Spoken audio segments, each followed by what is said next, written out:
Hey, my people, Akuaba, make I greet soon. Akuaba, my people, Akuaba Ghana for Akuaba, my viewers all over the world.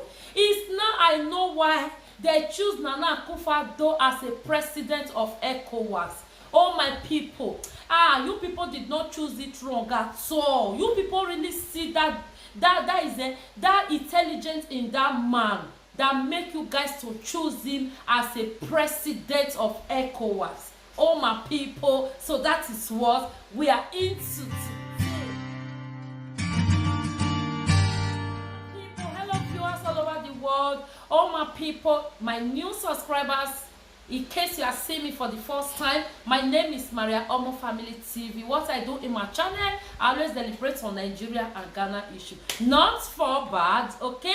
For good, my adorable people. Okay, my people, big kisses to my viewers, my subscribers, my supporters, and my lovers all over the world. I love you all with the love of God. Okay, my people, it's now I know why they choose Nana Akufo-Addo as a president of ECOWAS.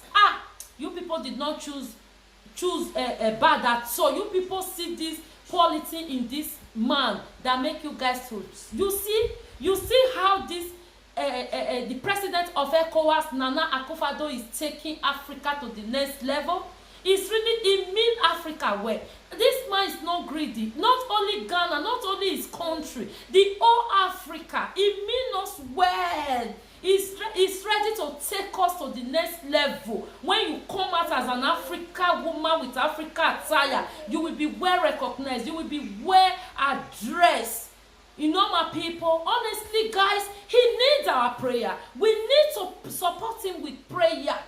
He don't need anything from us. Only what he needs for us is prayer, my people, because this man is not greedy. This man means the whole Africa where me and you, even though you are from Zimbabwe, Malawi, Nigeria, Burkina Faso, Cameroon, he means us well. He's not even doing this for only his own citizens, all the whole Africa. Okay, my people, so my people, I will be dropping the video clip for you guys to watch. Don't skip so that you can listen and understand why I said they choose him well as the president of ECOWAS. Okay, my people, and I would love to see you all in my next video. Bye-bye. Nana Akufo-Addo, you will live to eat the fruits of your labor, or you will not die prematurely. That is my prayer for you in Jesus' name. Amen. Bye-bye. His Excellency Nana Addo Dankwa Akufo-Addo, President of the Republic of Ghana. I request protocol to escort His Excellency.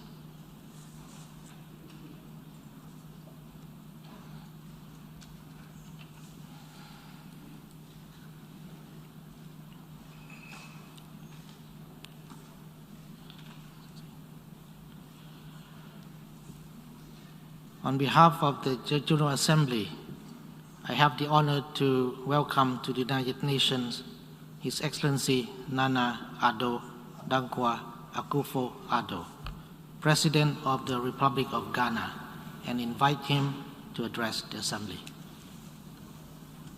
Mr. President, I congratulate you warmly on your assumption of office as President of the General Assembly, the Assembly of Humanity, and wish you well in the management of our affairs.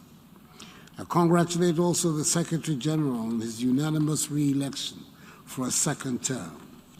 The common agenda that he has outlined provides us with a powerful framework within which to tackle effectively global issues in these first decades of the 21st century. The presence here in New York of 102 leaders of nations in this 76th session tells us of our resolve to return the world to normalcy. We're not there yet, but we're making considerable progress. Back in 2017, when I made my first appearance at the General Assembly as the newly elected President of Ghana, I said neither Ghana nor Africa wanted to be scars on anybody's conscience. I said we want to build economies that are not dependent on charity and handouts, because long and bitter experiences have taught us that no matter how generous the charity, we would remain poor. Between 2017 to 2020, Ghana recorded an average growth rate of 7%, amongst the highest in the world. In 2020, when the global economy in sub-Saharan Africa has contracted by 3.5% and 2.1% respectively, Ghana was one of the few countries that produced a positive growth rate. This is a testament to our determination to build a Ghana beyond aid.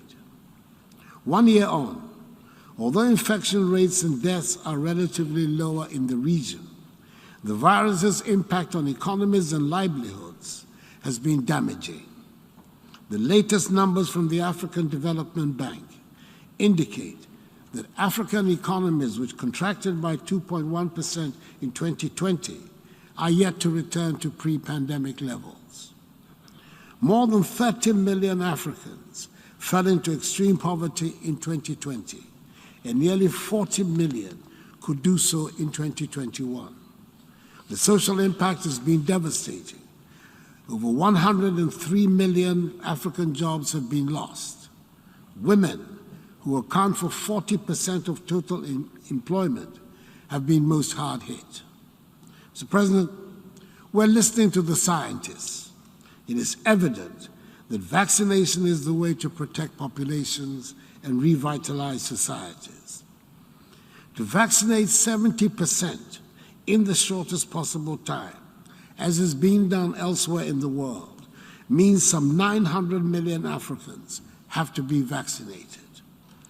The Afro-Exim Bank structuring of the Africa Vaccine Acquisition Task Force $2 billion acquisition of 400 million Johnson & Johnson vaccines is part of the historic African Union's COVID-19 vaccine development and access strategy.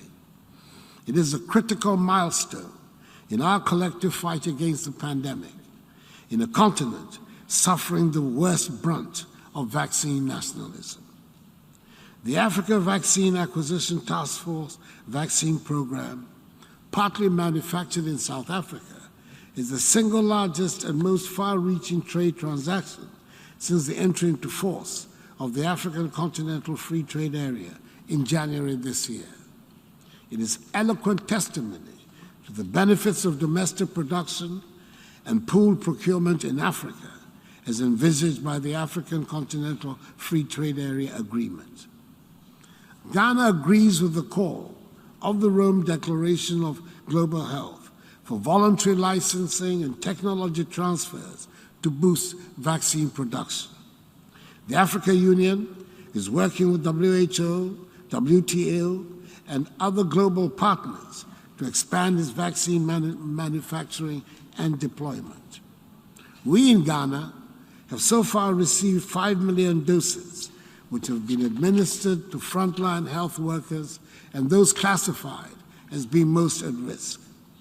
5 million is not a figure to be sneered at, particularly when we consider the situation in many other African countries. We're grateful that our efforts at the management of the pandemic and vaccine distribution have been recognized, and we have received these amounts so far. We're still hoping to vaccinate 20 million of our people by the end of the year. One unfortunate development appears to be the recent measures on entry into some countries in Europe, which suggests that Covishield, the Oxford AstraZeneca vaccine manufactured in India, is not recognized by these countries. What is intriguing is the fact that this vaccine was donated to African countries through the COVAX facility. The use of vaccines as a tool for immigration control will be a truly retrogressive step. Mr. President, the last time there was such an upheaval in the world was during the Second World War, which led to the establishment of a new world order. This organization, the United Nations, and the other Bretton Woods institutions were created to maintain international peace and security, help rebuild the shattered post-war economy, and promote global economic cooperation. Even before the pandemic outbreak, many had concluded that the current structure of global economic cooperation designed some 77 years ago, has proven inadequate to finance infrastructure and economic transformation in developing countries. Given the incapacity of the global financial system to produce the necessary outcomes to finance sustainable development, we need a constructive review. COVID-19 provides a great chance to rethink global economic cooperation based on the principles of mutuality, equity, sustainability, and collective prosperity envisaged by the SDGs. There is no question but that if the famous gathering in San Francisco was to take place today, it would be a significantly different United Nations Charter that would be written. In much the same way, a World Bank or IMF or WHO that is born today would be radically different institutions from those that were set up after the World War, as many of the countries in today's world, especially in Africa and the Caribbean, were not present in San Francisco. The pandemic has also shown us that the great advances in science and technology notwithstanding, we still have a lot to learn and discover about the human body and about life. Thus far, in spite of the grisly predictions of dead bodies littering the streets of Africa, and in spite of not having as much access to vaccine as the developed world, Africa seems mercifully to have escaped the worst of the COVID death rates. And for that, we thank God. Ghana wants to share a few thoughts which we believe should form the basis for the new global cooperation. Firstly, we need to strengthen the funding of the existing global health organizations. This must include a greater, more predictable base of multilateral funding for WHO and regional centers of disease controls, which play the central roles in global health security. It will require dedicating an additional 1% of GDP to funding global health. This is an investment in the global public aid goal, not aid. Secondly, we must develop more resilient finances to build back better and for future preparedness. Across the African continent, revenues have decreased by as much as 150 billion United States dollars, as economies are still reeling from the economic impact of the pandemic. African governments have already spent scarce reserves fighting the pandemic and providing social protection to millions of affected households. Ghana has been advocating that innovative financing must also address structural challenges beyond responding to immediate fiscal needs by providing mechanisms to facilitate investments in health infrastructure, technology, the environment, and people that would bolster resilience and equitable recovery. The IMF's unprecedented $650 billion United States SDR allocation offers a unique opportunity to provide additional financial resources to address the vast and surging inequities the pandemic has revealed and a crisis to come. Africa's allocation is some 33 billion United States dollars. If ever there was a time for an African Marshall Plan, it is now.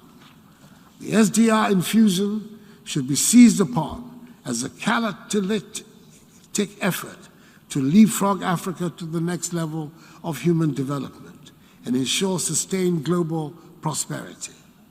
African leaders have advocated for a prudent and transparent channeling of 25 to 35% of SDRs, that is $160 to $230 billion, from wealthier to vulnerable countries, $100 billion of which should be dedicated to Africa. We welcome the support of the European countries represented at the Africa Summit in France, the IMF, the G7 and G20 to some SDR redistribution. Mr. President, proceeds of channeled SDRs should fund vaccine acquisition and manufacturing, climate and green investments, and a Pan-African stability mechanism, like the European Stability Mechanism, that will safeguard financial stability on the continent. A part of the redistribution should also help fund the recapitalization of the African Development Bank and Afri-Exim Bank to support industrialization, private sector job creation, and the African Continental Free Trade Initiative. Thirdly, we must reposition key multilateral organizations and international financial institutions such as the United Nations, the other Bretton Woods institutions, and the G20 to reflect inclusiveness, support country investments in global public goods, and ensure fast-track financial support to build back better and prepare for future pandemics. For instance, the key to the G20's effectiveness is that it achieves representative coverage of the global population and economy with a diversified enough number of leaders at the table to enable speed and flexibility in deliberation and decision-making. Admitting the African Union to an expanded G21 would have the same galvanizing effect within Africa that the EU's participation in the G20 has within Europe, strengthening policy coordination and coherence across the 54 African economies. With the African Union at the table, the group suddenly would have representation for 54 more countries, 1.3 billion more people, and 2.3 trillion more output. This extraordinary increase in representation will add just one seat to the table and about 10 minutes to the discussion. However, it will redefine global policy coordination to enable a more prosperous, inclusive, and sustainable world to emerge. Fourthly, we in Africa are as committed as any to the fight against climate change. We believe, however, that the fight is better advanced if we're able to maintain the crucial balance between economic, political, and environmental imperatives, positions that we will be articulating in Glasgow at the COP26 conference, which should form part of the new global compact. Lastly, now more than ever, we must defend democracy, constitutional rule, and human rights in the world. In the last 24 months, we've witnessed assaults on democracy around the world, sometimes even in developed countries where we had assumed that a consensus on the democratic form of governance had been established. Mr. President, in West Africa, recent events in Mali and Guinea have undermined democratic governance in our region. ECOWAS, the regional body whose authority I have the honor to be the current chair, is unreservedly committed to maintaining democratic governance in the ECOWAS community. That is why both Guinea and Mali, foundation members of the community, have been suspended from its organization pending the restoration of democratic governance. We welcome the support of the United Nations for the measures taken. ECOWAS has given Guinea 6 months to do so and requested the immediate release of President Alpha Condé. On my visit to Conakry last Friday, the military leaders indicated their willingness to see to his imminent release, and it is our hope that they will keep to their word. The authority has also made it clear to the military government in Mali that it is not prepared to negotiate an extension to the February deadline for the holding of democratic elections, as the essential steps to be taken can, with political will, be effected within the ECOWAS-sanctioned timetable.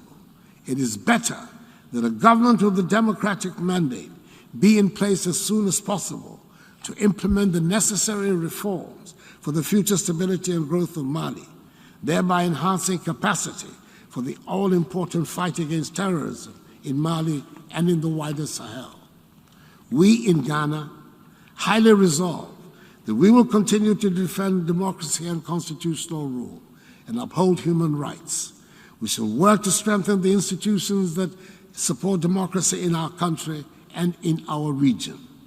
We shall continue to support the United Nations and other international organizations to help remind us that indeed no man is an island, entire of itself. I thank you for your attention.